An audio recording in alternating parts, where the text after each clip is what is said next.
Be listening to 5 Live Breakfast, Monday morning from 7 to find out more. 5 Live Sporting Moments, all next week on 5 Live. Full terms and conditions are on bbc.co.uk/5 Live. It's 20 to 11. Good morning. The UN Secretary-General Ban Ki-moon has called for a ceasefire between Israel and Palestinian militants in Gaza, saying the Middle East could not afford another, quote, full-blown war. Palestinian officials say that more than 90 people have been killed there in the past few days. On Thursday, Israel said that it had hit more than 100 targets in Gaza. Rocket fire has been continuing from Gaza into Israel too. So far, there have been no reported fatalities on the Israeli side. We'll hear from a woman in southern Israel in just a moment. But first, our correspondent Yolande Nell has been speaking to mothers in Gaza about this week's shelling. Relatives sob uncontrollably after the bodies of 8 members of the Hajj family are taken away to be buried. They were killed by an Israeli airstrike when they were asleep in their beds. Those who were killed were just innocent civilians, women and children, says their neighbour Hanan. Now we've come away from those scenes of mourning and we're walking down the very narrow streets of the Khan Yunis refugee camp, where a local man is guiding us to what remains of the house that was hit here. This is the house of the Hajj family. There's nothing here now, just a small amount of rubble. We're standing in a scene of complete devastation, surrounded by huge rocks, bits of twisted metal and concrete.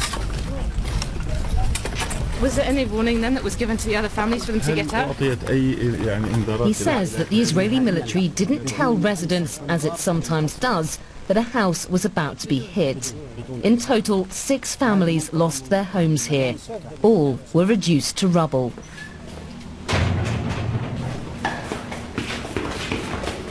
And now most people across Gaza are afraid that the same could happen to them. At her apartment in Gaza City, Abir keeps her 4 young children by her side. Every night there are loud thuds and bangs of Palestinian rockets being fired and Israeli air raids and shellings. It leaves them tired and uneasy. They feel that something is not right and they are not happy about it because they are here for 4 days in prison. They just sit with us, hear about people being killed, and that's basically what they do day and night. How difficult is it as a mother to explain to your kids what's going on at a time like this? The other day, my daughter, she asked why God created the Israelis. My 6-year-old said to her, so that they can kill us and we can go straight to heaven. So for them, Israelis' job is only to kill us. They don't see them as humans. How can I tell them that they are humans if they are killing us like this? And Abir tells me she worries about the long-term effects of all this. I don't know if I still have any concept about peace. And if I have a concept about peace, I don't know if this generation will have it. Because they have very, very bad moments, very bad memories to remember. Outside on the streets, an ambulance whizzes past, but otherwise there are few cars and few people. Normal life's on hold here. Shops and restaurants are shuttered up. It's eerily quiet, except for when the air is split by the sounds of more violence. Yolande Nell speaking to mothers in Gaza. Let's talk now to Adele Raymer. Adele is 59 years of age. She is a mother and a grandmother, 2 grown-up children, 2 grandchildren, and she lives in Kibbutz Nirim, which is a small town situated 2 kilometres into Israeli territory. Adele, good morning to you. Good morning, Victoria. Tell us what the last few days there have been like for you.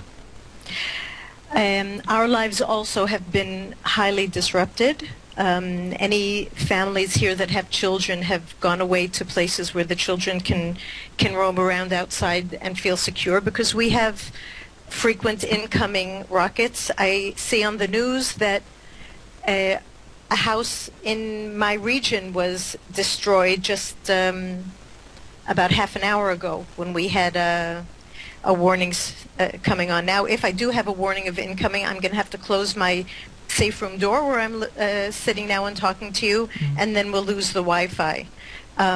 We have incoming rockets, 2, 3, 4 a day. We have safe rooms. Luckily, our government invested in us, in protecting us and keeping us safe with the Iron Dome, which doesn't protect me and my community because it's too close to the border, but it protects those farther away and has prevented mass tragedy. And I can't go to the bathroom or take a shower without preparing to run in the middle to get to the safe room. And we have less than 15 seconds to get there. What is the warning of incoming? What do you hear? Okay, so there's two things that we hear. There's the PA system that shouts red alert in a female voice. It says it in Hebrew. And inside our houses we have little beepers that shriek the warning as well, so that if our windows are closed, we can still hear the warning. But I've been sleeping in my safe room. I've left my bedroom for the period, and I'm sleeping in my safe room so that I get a better night's sleep, so that I don't have to run. Can you describe the inside of your safe room for our listeners? Yes, it's a little bedroom. It has a double bed and 2 night tables and a television and a telephone, and electricity for the. I'm hooked up to the computer here. The Wi-Fi is outside, but as soon as it was built in 2011, I made it my business to put up curtains and make it a warm, comfortable, welcoming, calming place that I can sit when need be. In times of peace, it's my guest room, and you're invited to come visit and see how beautiful it really is here. Right.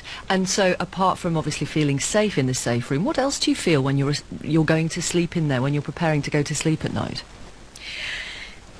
I feel, let's put it like this. I feel safer in here. Okay. It's very hard to be in this region and feel 100% safe. I mean, anybody who does it's like delusionary. 4 rockets fell within the perimeter of my community 3 days ago. When I'm about to go to sleep at night, I get everything ready and hunker down and hope I'm going to get a good night's sleep. I have 2 dogs, and any activity that goes outside, because we hear everything. We hear the outgoing tanks and the incoming rockets. So one of my dogs is pretty cool and puts on her helmet and guards us at the door, but the other one really freaks out and just hops into bed and shakes and wakes me up. So in case I didn't realize that stuff was going on outside, I managed to get woken up by her. When you hear mothers in Gaza, as we heard in Yolanda Nell's report, what are you thinking as you listen to them? Well, okay, I'm thinking a number of things. First of all, every time I hear outgoing tank fire, I think of the people there that don't have safe rooms, that are being held prisoner by Hamas, by their own government that's not letting things be resolved here. And my heart really goes out to them. I also think about, I question myself, what are they doing to educate their children to hope for peace, to want peace, to think that I, who am on the other side of the border, am not a demon who wants to kill them. Unfortunately, I heard the horrible things that Abir's children said, and I can understand their fear, and I'm sure they're petrified, and rightfully so. But what is Abir telling them? Is she telling them, no, Israelis really aren't born in order to kill you and make you cheat? I didn't hear that, and that's extremely disturbing. We educate our children to believe that the people on the other side of this border are human beings just us, and they just want what we want, to put food on the table and to have safety in their homes, and that hopefully someday we will be able to live with them in peace as neighbors. We do not teach them that they have homes and that they want to kill us. Which generation will it be then, do you think, that gets closer to what you have just described? Yeah, that's a very good question, Victoria, because I know that people or of my milieu, my generation, were told when they were children that when I think that obviously the Skype's gone. I wonder if we can hear Adele on the phone though. Adele, can you hear the phone? Just bear with us for 1 sec. We'll hopefully get Adele back. No, that's a shame. Hello, Adele, can you hear on the phone? Yeah. Hi, Adele. Yeah, Hi. I seem to have lost you. We, I seem to have lost you. Anyway, as I was saying... yes, I was asking about which generation do you think it would be that could achieve what you just right. described. And I was Go saying ahead. that people, the parents of people in my generation told them that they hope that when they reach age 18 they will not have to go to the army anymore, as do parents in my generation. That's what I told my children, and that's what my children are telling their children. And hopefully someday it will come, it will, you know, come to fruition, and we will live in this area in peace. Because I don't live in a contested part of Israel. I live in Israel proper. Nobody, any place at any time has says this is not part of Israel, except of course the Hamas, who just want us out of here. And all along, the desire and hope of all the people who live here is for us to live in peace with our neighbors. When I first got here in 1975, we would pile into a car and drive into Gaza and shop for rattan furniture in their shops, in their stores. Right, so that was nearly 30 years ago. Yeah, yeah. It was more than 30 years ago. We're talking Right. 1975. We're coming up to 40. Yeah. And things were, you know, at least then, Gazans were able to come here and work. A Gazan helped build my house. Things weren't the best of the best then, but they were a lot better than they are now for everybody, both for the Gazans and for the Israelis. Well, is that because of politicians? And I include Hamas in that.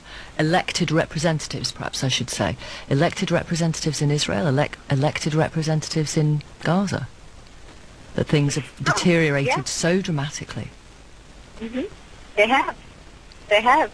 Look, I'm not a politician. I don't understand about statesmanship or any of that. I'm just an English teacher. I'm a mother. I'm a grandmother. I want my children to live in peace. I want to be able to walk outside and have my neighborhood be the peaceful, normal community it usually is. And I want the same for Abir and her children. The governments have to find a way to work it out and sit down and get to that table and talk it through. And everybody has to make concessions. And if it means that the Hamas has to, you know, say, we accept you and we accept your right to exist, and if it means that Israel has to say, we're going to open up the keys and let you through and stop building, I don't know what. I can't suggest things to people. I'm not as I said, I'm not a politician. But it's in everybody's best interest to find some solution. Adele, thank you very much for giving us your time today. You're very welcome. Thank you. And if there's any way that you could send my wishes of hope and peace there, I would be most grateful. Thank you. We will do what we can. Thank you very much. Thank Adele you. Raymer, who is a mother, a grandmother, as you heard, and lives in Kibbutz Nirim, which is a small town situated 2 kilometres into Israeli territory. 5 Live, let me tell you about a programme on tonight on 5 Live. The